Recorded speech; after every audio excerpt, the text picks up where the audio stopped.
حمید جان حلالزاده به دایش میره، اصلا نگران نباش. من خودم 49 ماه خدمت کردم، 100 تا سیلی زدم زر گوش فرمانده، اصلا نگران نباش. برو انشالله سالم برمیگردی. دایی جان دیگه به من نگو، شما اصلا خدمت نرفتی سرباز فراری.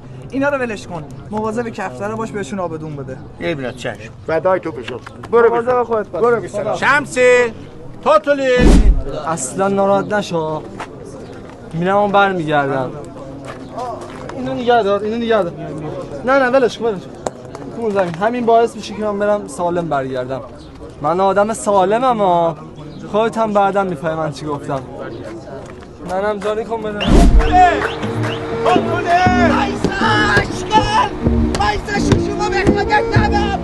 کجا بودی؟ همین خانواده مات کردم، من مات نکردم. اشکال صفحه نوبایی به خودم بودم، بهت بله گرفتم، بگیر تشیرم به خودت ببر. بابا این که پایان خدمت داره دوبار نمیتونه بره که من رفتم مات.